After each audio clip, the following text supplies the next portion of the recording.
Buenos días. Hoy quiero comenzar dándole gracias a Dios por los talentos, las capacidades, los equipos y la tecnología que hacen posible nuestro encuentro semanal. Este día en el que ustedes me permiten acceder a sus hogares para meditar juntos en lo que nos viene sucediendo. Lo que nos viene sucediendo. Es algo que solo hemos visto en películas apocalípticas, pero que hoy se ha convertido en una amenazante realidad. No solo porque ya llevamos más de 40 días de cuarentena y van por más, sino porque la población se desespera, los policías se agotan y enferman, los hospitales no dan abasto, los médicos llegan al límite de su capacidad y lo peor de todo, la trágica pérdida que algunas familias experimentan con sus seres amados. No estoy describiendo una película sobre el fin del mundo. Estoy hablando de la realidad. Una realidad que parece quedarse con nosotros por mucho tiempo, obligándonos a cambiar de mentalidad y de conducta. Otros factores que le añaden más estrés y más presión a nuestra vida. Pensando en esto, hoy quiero comenzar la primera serie virtual de enseñanzas sobre la fe cristiana frente a las crisis de la vida. A partir de hoy y por las siguientes semanas, vamos a analizar diversas experiencias que los primeros cristianos enfrentaron. Experiencias que nos dejan lecciones para que desde nuestra fe podamos enfrentar los peligros y las amenazas de esta pandemia. Por ejemplo, ¿cómo superar el encierro y la soledad? Hablemos con sinceridad, porque a estas alturas muchos ya no saben qué hacer en sus casas. Optan por dormir o comer más de lo necesario. Optan por refugiarse en las redes o por desayunar, almorzar y cenar noticias terribles. Tanto que algunos deciden salir para tomar, entre comillas, algo de aire fresco. Mientras vivimos nuestra realidad, preguntémonos, ¿qué hicieron los cristianos frente al encierro y a la soledad? Tienes que prestarme atención, porque hoy yo quiero contarte la maravillosa historia de cómo los primeros cristianos pasaron una temporada de soledad y encierro en el segundo piso de una casa en Jerusalén. Estoy refiriéndome a un momento específico en los primeros años de la cristiandad.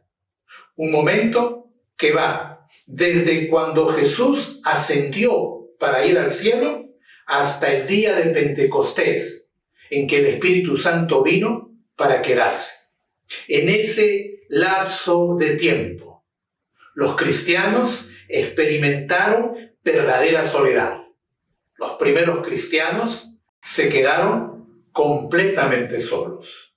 Y para colmo de males, debido al odio de los judíos, los primeros cristianos tuvieron que permanecer encerrados en el segundo piso de una casa en Jerusalén.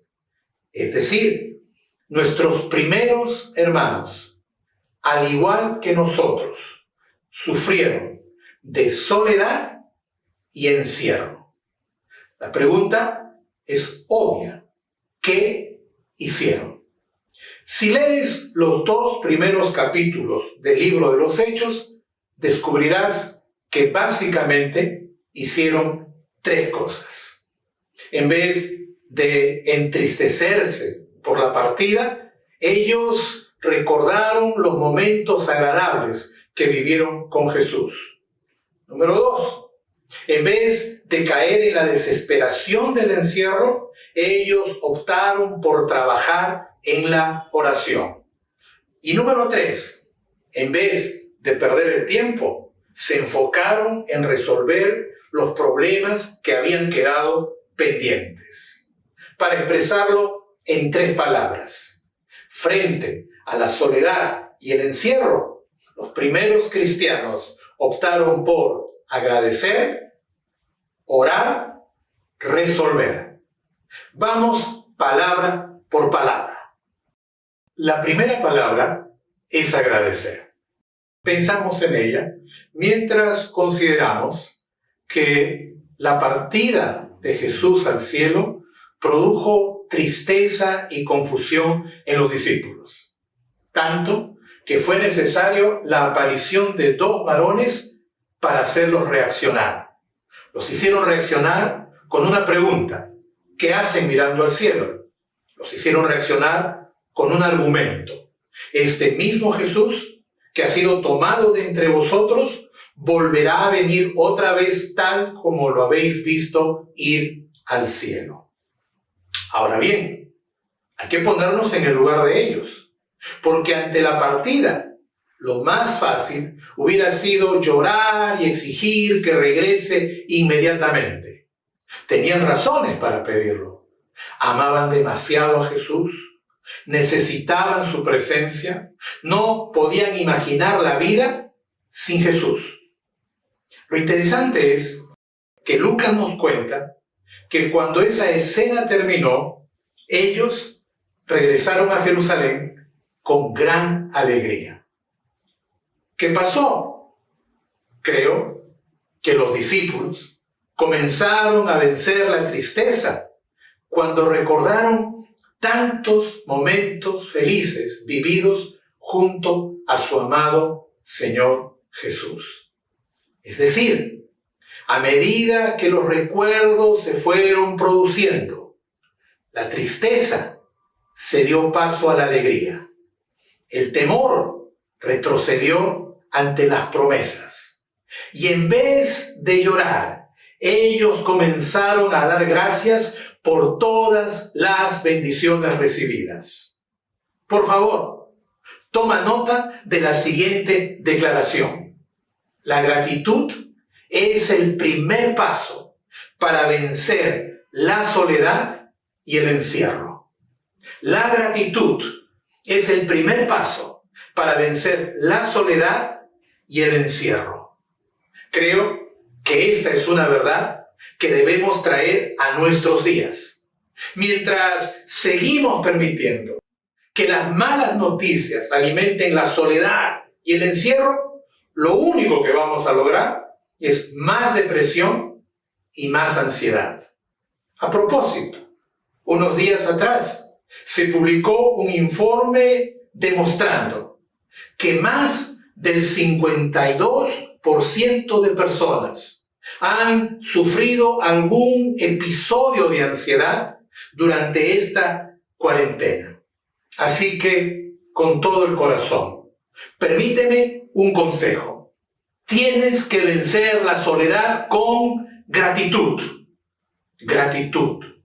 ¿No tienes motivos para dar gracias? Mira a tu alrededor. Tienes una familia que te ama. Tienes un lugar donde protegerte en estos días de aislamiento. Estás vivo. Y lo más importante, mira al cielo, porque sin importar cómo vives, tienes a Dios que te ama con un amor inalterable e inacabable. David se dio cuenta de ello y por eso afirmó: su gran amor perdura para siempre. Por lo tanto, si la vida te parece complicada, te presento otra opción. Dios te ama, no por lo que haces, ni por cómo vives. Dios te ama porque decidió hacerlo y nadie ni nada lo hará cambiar de parecer. Dios te ama de aquí a la eternidad. Así que yo quiero que respires, que aclares la voz y que repitas conmigo: gracias, Dios, porque me amas con un amor inacabable. Listo. Hemos entendido la primera palabra. Nos faltan dos: orar y resolver. Vamos por la segunda. La segunda palabra es orar. Mientras piensas en esta palabra, yo quiero decirte que los discípulos eran gente de acción, acostumbrados a trabajar desde temprano, acostumbrados a caminar de un extremo a otro del país. Ellos sabían entrar y salir, comprar y vender. Los discípulos estaban llenos de energía y de vitalidad. Pero cuando Jesús los dejó, les mandó que no se fueran de Jerusalén, sino que esperasen la promesa del Padre. Es decir, cuando regresaron a la ciudad de Jerusalén, tuvieron que permanecer encerrados en el segundo piso de una casa. Ponte en el lugar de ellos, encerrados y sin permiso para salir, tal como se nos ha ordenado, permanecer 56 días en aislamiento social. ¡Qué casualidad! Estamos igual que los primeros discípulos. Y desde nuestra experiencia es fácil imaginar los sentimientos y las emociones que pasaron por ellos. Seguramente sintieron tensión, aburrimiento, flojera, fastidio, abandono, mal humor, resignación, cólera, impotencia, etcétera, etcétera, etcétera. Sin embargo, cuando lees la Biblia, descubres que ellos decidieron usar el tiempo del encierro para orar juntos. Orar juntos. Algunos piensan que orar es sinónimo de meditar o relajarse. Una forma de salir de la realidad y poner en espera todo lo que nos está pasando. Debo aclarar que la verdadera oración requiere esfuerzo y concentración, porque tu voluntad y tu corazón tienen que alinearse con la voluntad perfecta de Dios. Orar no es hablar por hablar. Orar no es repetir las plegarias que otra persona hizo. Orar es un trabajo que exige el mayor esfuerzo. Por eso, las personas prefieren las oraciones breves, las súplicas rápidas para que Dios te haga algún favor. Los discípulos entendieron que les habían pedido quedarse encerrados en casa para que aprendieran a orar. ¿Qué te parece? Yo creo que no es casualidad que el pasado 7 de abril el presidente Vizcarra hiciera un llamado a la oración. Probablemente él no lo sabe, pero la Biblia dice: el Señor está cerca de quienes lo invocan, de quienes lo invocan en verdad. Orar no es perder el tiempo. Orar es acercarse a Dios para pedirle que intervenga en nuestras vidas. Lo quiero decir con absoluta claridad. Escúchame, por favor. La cuarentena es el tiempo perfecto para orar. Tengo razones para sustentarlo. En primer lugar, el virus amenaza a todo el planeta. En segundo lugar, el número de muertes por causa del COVID-19 está en aumento. Y la razón más poderosa, tu mayor deseo, es que tu familia y tus amigos estén bien. Mira a los discípulos. Ellos tenían todo en contra. Estaban solos, encerrados, rodeados por el odio de los judíos. Eran pobres, eran insignificantes. ¿Qué podían hacer para cambiar la realidad? ¿Armar una revolución? ¿Salir a protestar? ¿Quedarse aplastados por la depresión? ¿Qué podían hacer? Ellos optaron por orar juntos. Orar juntos. Detente un momento. Orar es difícil. Orar juntos es mucho más difícil. Tal vez, si podrías ir a un lugar solitario, sin internet ni celular, tal vez sería fácil enfocarte en la oración. Pero, ¿qué pasaría si propones a los que viven en tu casa orar juntos? Probablemente uno de ellos podría decirte, no creo en Dios. El otro podría decirte, yo no soy fanático ni religioso. ¿Y acaso uno tercero te podría decir, eso es aburrido, no sé cómo orar?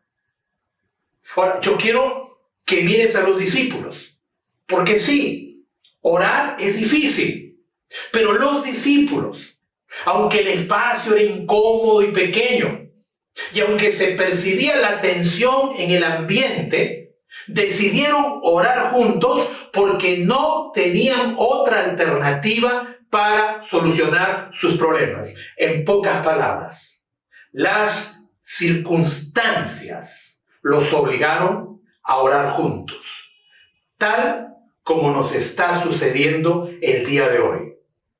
No hay vacunas, no hay camas ni ventiladores suficientes en los hospitales, no hay tratamiento para curar esta enfermedad. Las empresas no están funcionando al 100%. Miles de personas están en las calles buscando cómo regresar a sus pueblos de origen. Definitivamente, la situación es difícil. No es tiempo de dormir, no es tiempo de aburrirse, es tiempo de orar juntos.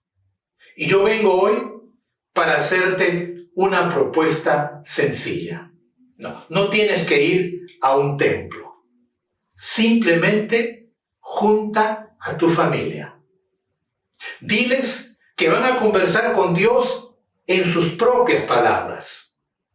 Toma la iniciativa y explícales a cada uno que tendrán la oportunidad de pedirle a Dios que arregle esta situación. Habla con Dios como si estuvieras hablando con una persona. No necesitas usar palabras especiales. Lo mejor son las palabras que nacen del corazón. Anima a que cada uno de los que viven en tu casa hagan una oración. No los presiones. Anímalos con cariño y con sinceridad. Y cuando todos hayan terminado, pónganse de pie y dense un abrazo mientras dejan todas sus cargas en manos de Dios. Mientras piensas en esta propuesta, volvamos a mirar a los primeros discípulos, porque en medio de la soledad y el encierro, los discípulos se juntaron para hablar con Dios. Cada uno tomó un momento para hacer una oración sencilla y sincera. Día tras día repitieron el ejercicio. Insistieron y mientras esperaban la respuesta de Dios, ocurrió algo que ellos no habían considerado. Hablar delante de Dios los llevó a tener una mente y un corazón. Una mente y un corazón. ¿Te gustaría que tu familia tuviera una mente y un corazón? Todas las familias han tenido experiencias que provocaron dolor y distanciamiento. Si no sanas esas heridas ahora, ¿cuándo? Lo maravilloso de orar juntos es que las heridas se sanan, las imperfecciones se aceptan. Por ejemplo, los discípulos agradecieron, oraron juntos y resolvieron los problemas que estaban pendientes. Sí, hemos llegado a la tercera palabra: resolver los problemas pendientes. La tercera palabra, resolver, tiene que ver con la traición de Judas, que fue una herida abierta en el corazón de los discípulos. Ellos no podían comprender cómo pudo traicionar y entregar a Jesús.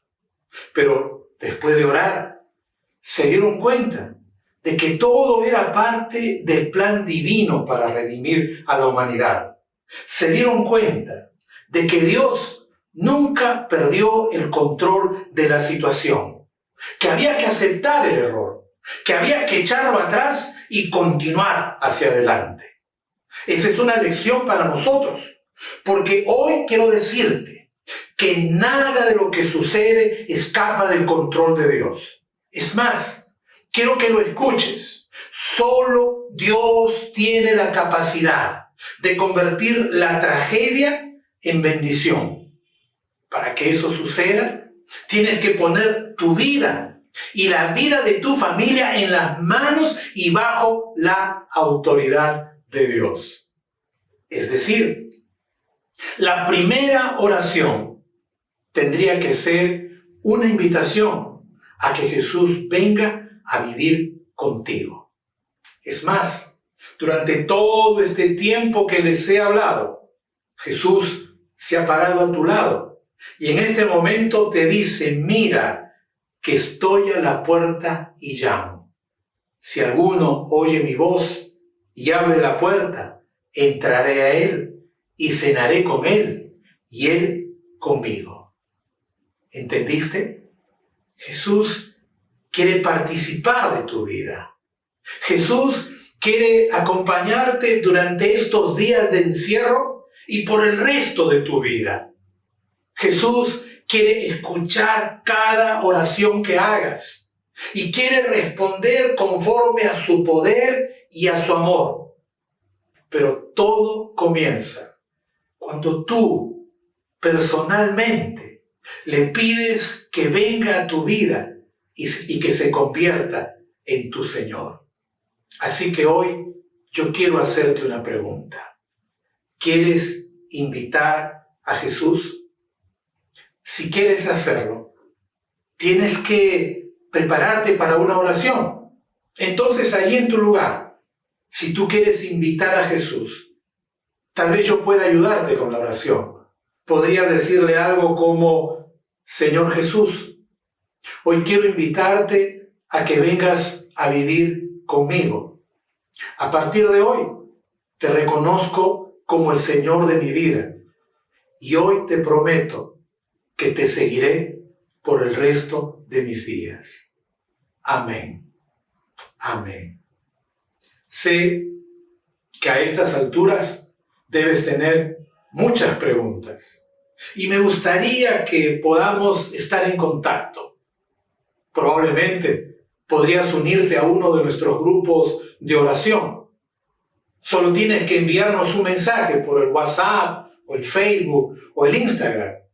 Ponte en contacto con nosotros, porque a partir de hoy nosotros somos tu familia cristiana. Tranquilo, Dios está con nosotros. Que el Señor te bendiga.